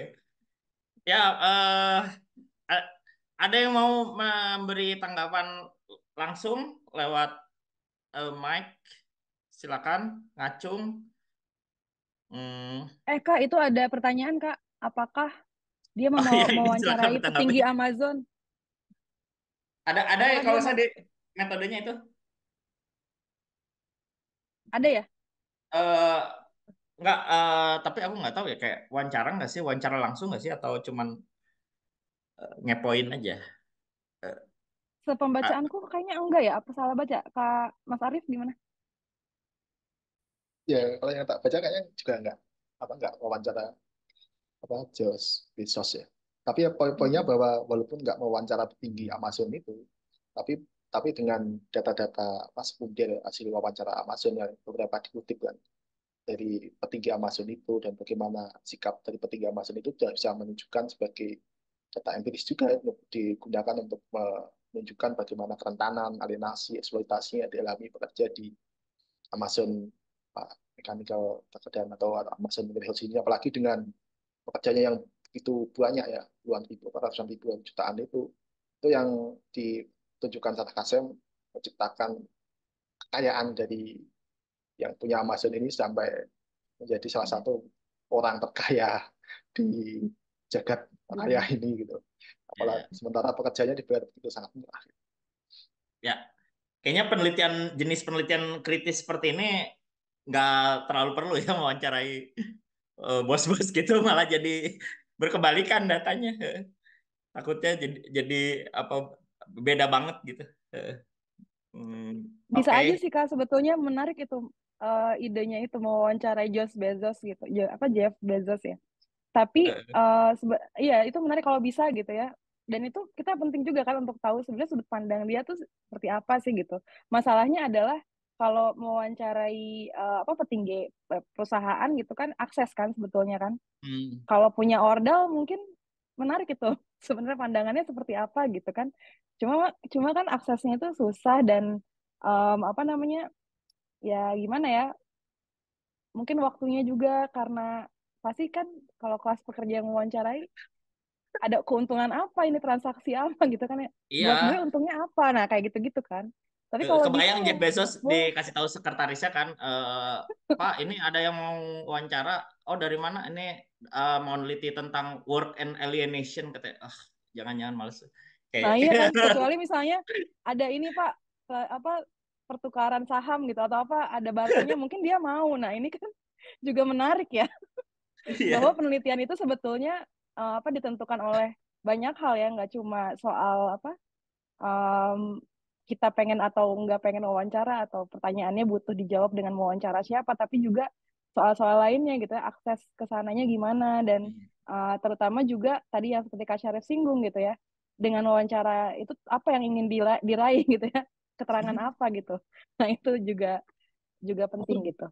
Ini soal metode ini penting sebenarnya kita diskusikan juga ya, karena banyak dari apa ya yang luput sebenarnya di dunia riset Indonesia itu kan membicarakan metodologi ya gitu. Jadi ini sebenarnya mungkin di next baca buku IP kita bisa bicara metodologi itu penting juga gitu. Karena bagaimanapun metodologi itu kan sebetulnya mengikuti sebenarnya pertanyaan riset kita seperti apa, nanti metodenya seperti apa gitu ya. Nah, ketika metode yang digunakan itu misalnya problematik atau bermasalah, itu juga bisa berpengaruh terhadap hasil risetnya kayak gitu. Jadi ini juga hal yang menarik nih pertanyaan apa pernyataan dari audiens kita. Ya, ya. Oke. Kalau belum ada, ini menarik ya kalau kita mundur-mundur dikit ke metode. Sebenarnya penelitian ini ya katakanlah mungkin kalau dari paradigma kritikal ya, critical teori gitu ya, mungkin kita bisa bicara seperti itu atau kadang konstruktivisme. Sebenarnya eh, apa ya, kayak konfirmasi itu sahih nggak sih? Misalnya kita punya kritik terhadap kebijakan atau apa, eh, kemudian kebijakan itu kita analisis sebagai sesuatu yang eksploitatif, yang tidak sebanding dengan upah atau apa, tetapi ketika dikonfirmasi ternyata oh enggak, kita tuh sebenarnya sudah berusaha memberi dua. Apakah apakah perlu menelaah sampai situ atau sebenarnya bisa ditarik kesimpulan dari data-data itu dan itu adalah bukti kesahihan dari metodologi semacam ini ya. Aku yakin Bung Arif, Kak Filza juga kan sebenarnya bidangnya di wilayah ini dan tidak semuanya harus berdasarkan konfirmasi dari pembuat kebijakan misalnya. Mungkin dari Bung Arif dulu ada pendapat nggak sambil nunggu pertanyaan lain? Baik, terima kasih, Bu Sarif. Ya, kalau memang terkait hal itu ya, kalau terkait konfirmasi atau data dari wawancara misalnya ke petinggi perusahaan atau ke majikan dan lain sebagainya, nah itu ya bisa kalau dalam apa ya dalam derajat data penelitian itu kan derajatnya tidak terlalu tinggi. Karena kan kalau orang ngomong kan bisa gampang sekali untuk berbohong. Gampang sekali kemudian mempertahankan fakta atau kemudian menyampaikan yang baik-baik aja lah. Apalagi tahu ini kita dicari di Google, oh ini peneliti kritis ini, sukanya kritik ini. Kalau dikasih data-data yang asli nanti malah tambah remuk dia dengan data penelitian. Kan mereka pasti googling dulu lah di era modern. Maka biasanya ya itu tadi mereka pasti ngeles apa balik macam-macam. Misalnya kayak saya ketika wawancara misal ada majikan bakpao atau majikan bakso dan sebagainya, pasti mereka berupaya untuk mengonter teman-teman kita di lapangan. Tapi kan derajat tertinggi di dalam penelitian data adalah hasil realitas real di dalam lapangan itu. misalnya hasil survei kita, hasil bagaimana kita melihat misalnya, oh, ternyata jam kerja misalnya, jam kerja dari dari misalnya itu sampai 14 jam sehari. Kan pihak Gojek atau Grab kan biasanya mengklaim bahwa mereka nggak tereksploitasi kok, karena menganggap bahwa jam kerja itu bukan jam ketika mengaktifkan mengangkut penumpang. Berapa lama dia bekerja menjalankan orderan. Itu yang diklaim mereka oleh sebagai jam kerja. Kalau dengan definisi itu mereka ya bisa mengklaim jam kerjanya yang aslinya itu 14 jam, bisa diklaim hanya 4 jam. Karena yang menjalankan orderan itu hanya 4 jam itu. Tapi sebagai peneliti kan kita punya kayak ada definisi sendiri dalam melihat jam kerja dengan mempertimbangkan literatur yang lain, dengan mempertimbangkan temuan-temuan kita di lapangan untuk menunjukkan atau menunjukkan berbagai analisis yang real. Artinya yang ingin saya tekankan bahwa derajat dari wawancara itu sangat-sangat sangat kurang ya. Kita lebih peneliti itu lebih yakin dengan data yang real di lapangan itu seperti apa. Sementara wawancara kan cuma kadang untuk mengkonfirmasi atau untuk menunjukkan apa, bahwa oh ternyata kalau memang ya disampaikan bohong, masa kita tulis seolah itu nggak bohong. Gitu. Artinya kan sebagai penelitian kita nggak netral kan. Artinya kita harus memihak data yang real itu tadi. Misalnya apa si si pihak pengusaha atau majikan itu mengatakan bahwa di luar nggak hujan, padahal di luar hujan. Kita kan nggak mungkin bilang, loh, berarti di luar nggak hujan, sesuai kata dari majikan itu. Dan kita tahu di luar itu hujan, ya kita harus nulisnya, ya di luar itu hujan. Nah, intinya seperti itu. Kalau dari Hmm. pendapat saya, Oke, Kak Filza katanya ada pendapat yang berbeda, bagaimana? Ya, sedikit berbeda aja sebetulnya. Jadi, kan di dalam metode penelitian itu kita mengenal ada yang namanya triangulasi data ya. Dan apa namanya kita bisa memvalidasi atau mengkonfirmasi data kita itu dengan berbagai cara sebetulnya gitu ya. Kalau misalnya kita punya data kuantitatif, misalnya yang bersifat angka-angka atau nomor gitu ya, numerus gitu, ya kita bisa konfirmasi dengan cara yang lain, misalnya dengan melihat misalnya berita-berita atau misalnya laporan-laporan atau wawancara misalnya gitu. Jadi sebetulnya semua cara pengumpulan data itu sama menurut saya gitu ya, derajatnya gitu ya gitu. Dan kalau misalnya soal mengkonfirmasi ke pengusaha atau majikan gitu ya, justru ini kunci juga sebetulnya gitu ya, dan tergantung bagaimana kita menanyakan apa gitu. Nah, kalau dalam pengalaman saya sendiri misalnya gitu ya, ketika kita mengonfirmasi pihak pengusaha atau negara gitu ya, apa yang ingin kita konfirmasi gitu, dan pertanyaannya tentu bukan pertanyaan yang bersifat tertutup gitu ya, tapi sifatnya terbuka sehingga kita bisa menganalisis apa yang ada di balik pernyataan gitu ya. Jadi misalnya contohnya gitu ya, bagaimana kita menanyakan pada pengusaha gitu ya, Apakah Anda bagaimana sih menurut, mengeksploitasi? Kan nggak mungkin ya nanya gitu. nggak mungkin, kenapa sih Anda mengeksploit, nggak, jangan kayak gitu gitu ya, tapi tanyakan gitu kan, bagaimana sih Anda melihat kesejahteraan pekerja gitu kan. Nah, itu akan terlihat gitu pandangan-pandangannya gitu kan. Nah, dari sana kita bisa dalam mewawancara itu kan ada pertanyaan yang digunakan untuk filter ya. Bagaimana kita melihat konsistensi jawaban dari yang kita wawancara misalnya gitu ya. Jadi kalau misalnya jawabannya, oh saya sangat pro terhadap kesejahteraan pekerja gitu kan. Nah, kita kan tidak langsung percaya gitu. Nanti ada pertanyaan berikutnya yang mungkin setelah beberapa pertanyaan, ada lagi pertanyaan filter lagi gitu ya. Bagaimana pendapat Anda tentang cuti melahirkan misalnya kayak gitu. Nanti akan terlihat tuh pandangannya konsisten atau enggak. Nah, metode seperti ini menurut saya sangat penting gitu ya untuk melihat sebetulnya kita ingin mengkonfirmasi gitu ya, kalau kita bisa punya aksesnya gitu ya terhadap pihak yang berbeda dengan apa yang kita perjuangkan dalam riset kita gitu ya, mengonfirmasi sebetulnya apa sih yang ada di balik pernyataan itu gitu. Oh, bahwa benar memang orientasinya mengeksploitasi gitu, tapi kita tidak bisa bertanya kenapa sih kamu tuh eksploitatif, nggak bisa gitu ya, kayak gitu contohnya gitu. Atau misalnya di terhadap pejabat negara gitu ya, ini juga menarik gitu ya. Ini kita berbagi cara ya untuk kita riset gitu ya. Mungkin nanti ini tidak perlu ditayangkan di YouTube karena nanti bocor dong gitu kan, gimana cara misalnya. Tapi ini untuk teman-teman yang datang gitu ya, misalnya kita mau wawancara ya pejabat negara gitu ya, mungkin ya kita udah tahu lah mereka itu nggak pro buruh, nggak,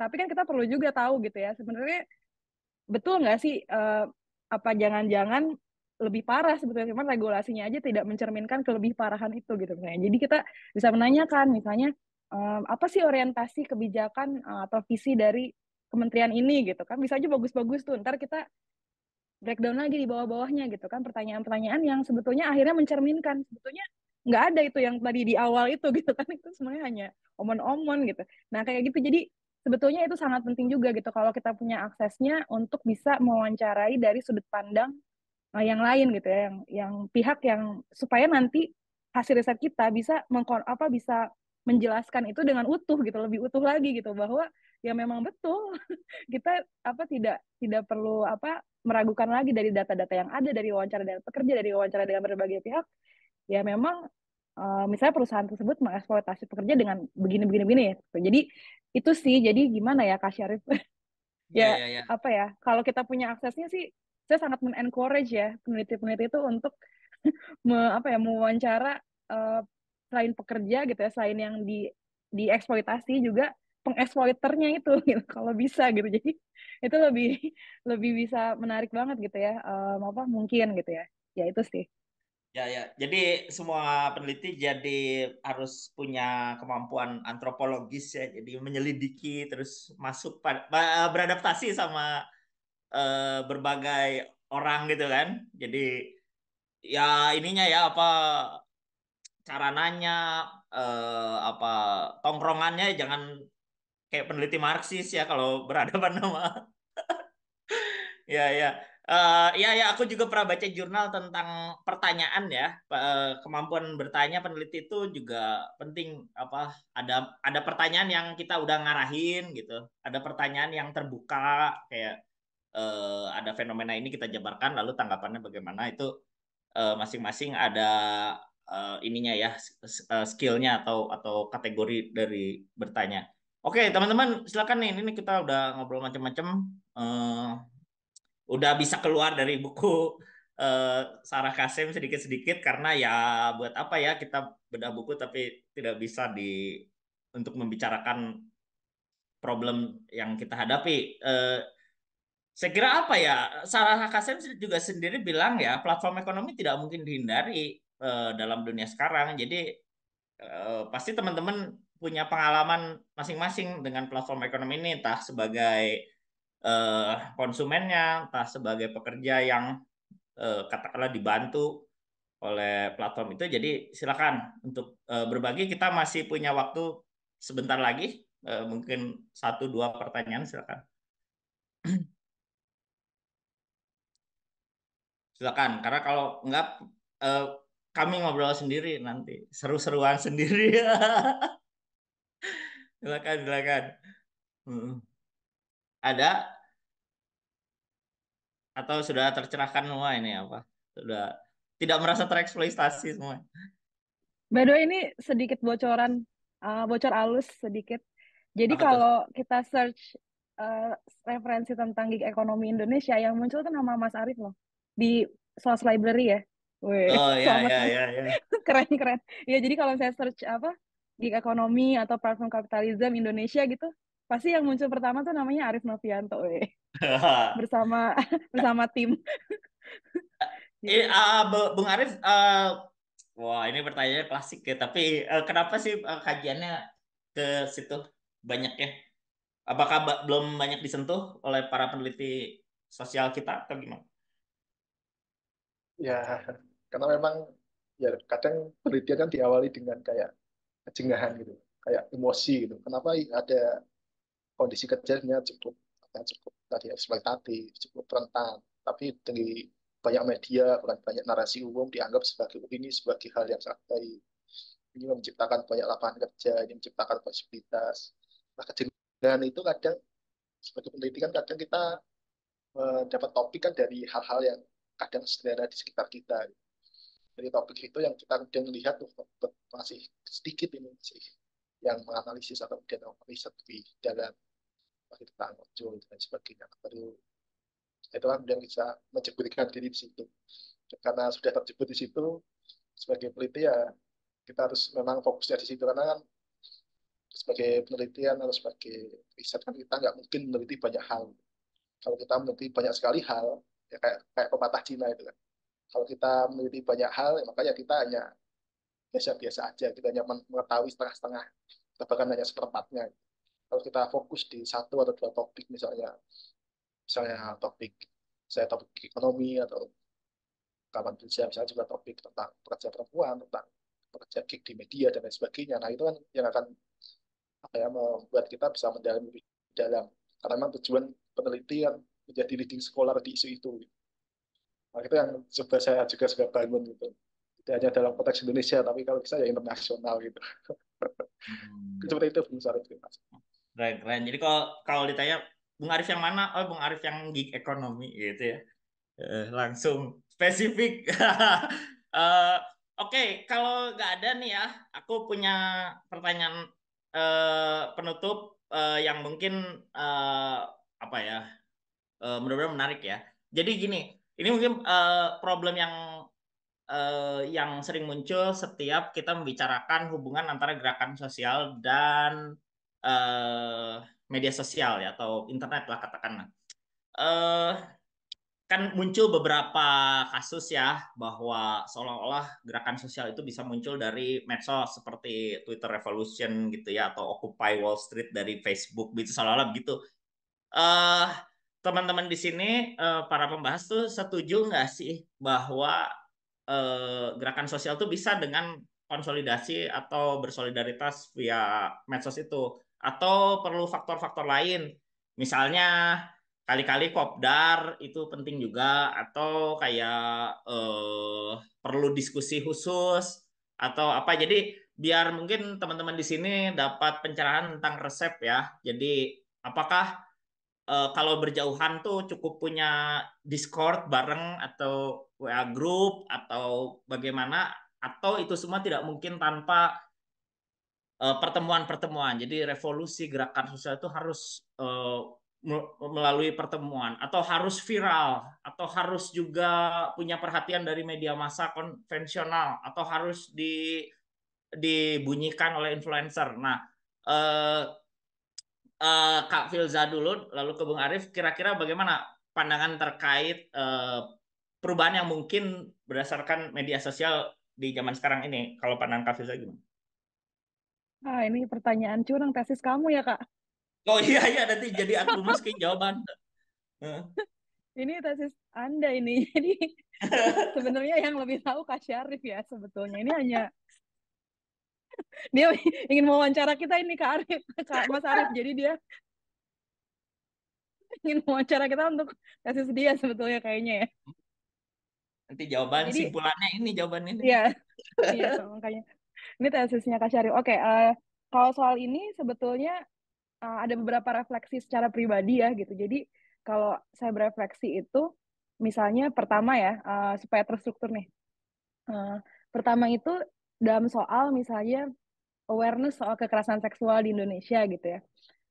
Waktu saya masih S1 gitu ya, tahun 2007 sampai 2011, awareness itu tuh nggak ada gitu. Bisa dibilang sangat minim gitu ya. Di era sebelum ramainya media sosial seperti Twitter, kemudian Instagram, Facebook, dan lain-lain itu awareness itu nggak ada gitu. Nggak ada korban yang speak up, atau nggak ada apapun tentang itu kayaknya minim banget gitu ya. Bahkan istilah kekerasan dalam pacaran aja waktu itu saya nggak tahu gitu ya, oh ada ya seperti itu gitu.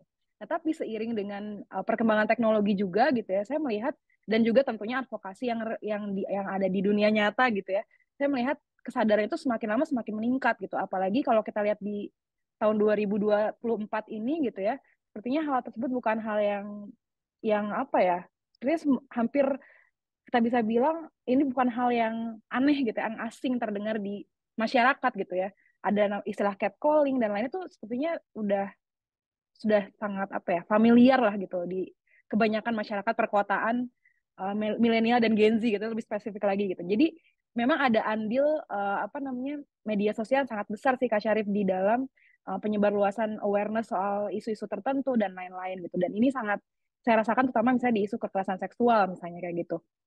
Begitu pula misalnya isu soal pengorganisasian, pengorganisiran dan lain-lain gitu ya. Kita tidak bisa mengelakkan bahwa peran dari media sosial itu sangat besar gitu ya dalam menyebarluaskan pendidikan atau apa ya, kesadaran-kesadaran tentang itu gitu. Dan ini ditunjang juga oleh memang apa namanya, hilangnya media ya, jadi lebih kepada influencer gitu ya dan lain-lain. Karena sekarang kan lebih kepada apa namanya, uh, favoritism ya, jadi ada individu-individu yang difavoritkan gitu, dan semua kata-kata yang keluar itu jadi satu seperti sabda gitu ya, seperti apa ya, sesuatu yang dipercayai gitu. Misalnya contohnya kalau Kak Syarif udah nge-tweet, pasti percaya deh, pasti benar gitu. Padahal belum tentu juga gitu, misalnya kayak gitu. Udah nggak Karena salah. followersnya aja misalnya udah belasan ribu atau centang biru gitu. Jadi memang ada andil yang sangat besar gitu. Dan terutama kita bisa lihat juga di era sekarang gitu ya, bagaimana narasi yang diciptakan oleh kubu 02 misalnya di TikTok gitu bisa membawa kemenangan yang luar biasa kan, 58 ya, selain bansos dan lain, tapi maksudnya tapi, tapi maksudnya apa, kekuatan media sosial itu sebesar itu gitu, kita tidak bisa menafikan itu gitu ya. Bagaimana misalnya apa, Gen Z atau orang-orang yang lekat dengan media sosial itu melihat joget oke gas itu sebagai sebagai suatu hal yang jadi seperti apa ya, hegemonik banget gitu, jadi membuat orang memilih karena itu gitu. Nah ini apa namanya, kekuatan yang makanya penting untuk menciptakan counter-counter naratif dari hegemoni kapitalis yang ada di dalam media sosial Kak. Jadi kalau misalnya ditanya sebenarnya dia penting nggak sih untuk pengorganisasian, sangat penting. Kalau saya bilang ini, kalau gerakan buruh, gerakan sosial nggak bisa menguasai media sosial ya akan terus tertinggal seperti sekarang gitu. Jadi apa, menciptakan influencer pro pekerja itu sangat penting gitu. Saya sangat senang kalau misalnya buka apa Twitter atau X itu ada orang-orang seperti Kak Syarif atau Nabila yang nama belakangnya seperti saya, Izati juga gitu. Kakaknya Dia kan ya. dia kan juga apa ya, sangat sangat banyak followersnya dan sangat sering di apa, engagementnya sangat tinggi gitu. Nah, penting menciptakan influencer-influencer seperti itu gitu. Kalau semua orang menjadi influencer, maka jadinya kan hegemoni bisa terbalik gitu ya. Jadi counter hegemoni banget tuh gitu. Jadi penting banget gitu sebenarnya untuk jadi bukannya dilawan gitu, tapi diciptakanlah banyak. Jadi kelas apa, everyone atau every worker itu adalah influencer. Kalau bisa kayak gitu gitu, itu lebih penting lagi gitu. Jadi setiap pekerja itu adalah influencer gitu, karena kesadaran untuk memihak terhadap agenda-agenda yang memenangkan pas pekerja itu begitu penting gitu. Jadi kalau misalnya ada influencer yang sekarang kita lihat aja gitu, kemenangan 02 ini jadi ke situ lagi ya, karena ini sangat mengganggu gitu. Kemenangan 02 kan didukung, ditunjang oleh influencer besar juga gitu ya, yang punya jutaan, ratusan juta followers dan lain-lain. Jadi kalau misalnya pertanyaan besarnya apakah media sosial itu sangat berpengaruh besar terhadap perkembangan gerakan sosial, bisa dengan sangat yakin saya bilang iya gitu. Dan itu harus diambil alih gitu, harus di apa, kita menciptakan counter hegemoni ya lewat itu. Sekarang mau lewat apa lagi, orang udah jarang baca buku panjang-panjang. Ini Sarah Kasem aja yang baca mungkin cuma kita bertiga di sini ya. Yang lain belum tentu baca Aku aja juga dengerin gitu. podcastnya aja. Makanya kan, makanya ada forum ini juga supaya orang bisa tetap tahu isinya tapi nggak perlu baca bukunya, misalnya kayak gitu kan. Jadi emang apa namanya, video pendek berdurasi berapa detik gitu itu inovasinya terus bermunculan, tren-trennya terus bermunculan untuk menciptakan counter narasi hegemoni yang tadi itu gitu. Jadi kalau saya ada di tim yang sangat setuju kalau media sosial ini kita ambil alih untuk menangani kelas pekerja gitu, itu sih. Oke, makasih ya jawabannya buat disertasi aku. Nggak deh. Ya ya.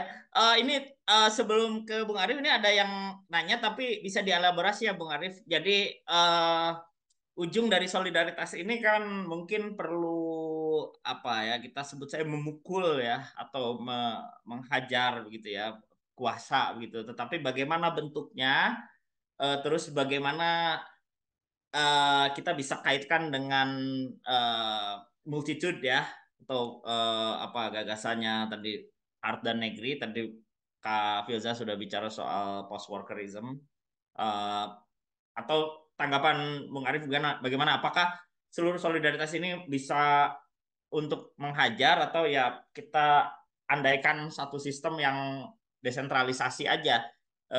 Gimana Bung Arif menanggapi sebagai penutup? Baik, terima kasih Ibu Sari. Saya juga sepakat tadi ya dengan kawan Bill saya tentang bahwa ya media sosial misalnya bisa digunakan sebagai tempat atau counter hegemoni untuk apa ya, bahkan narasi-narasi tentang kondisi kerja yang tidak adil, narasi untuk menuntut perjuangan yang lebih baik dan lain sebagainya itu bisa muncul. Tapi menurut saya juga media sosial saja itu tidak cukup. Gitu. Misalnya kalau kita lihat misalnya narasi tentang eksploitasi terhadap pekerja, misalnya terhadap ojol, terhadap kurir itu kan sudah begitu banyak sekali. Bahkan beberapa kali tadi topik. Tapi persoalannya ketika ada pembicaraan yang tinggi di media sosial itu tidak lantas kemudian Gojek, Grab, Tiki, si cepat, kemudian mengubah kebijakannya agar wah biar kita bagus ya udah kita buat kita perbaikilah kondisi kerja dari driver gitu. Kan tidak seperti itu. Kalau dalam kita melihat teori tentang work power misalnya, kayak peran dari media sosial terutama kan salah satunya adalah bagian dari societal power ya, atau sumber kekuatan pekerja yang berasal dari masyarakat.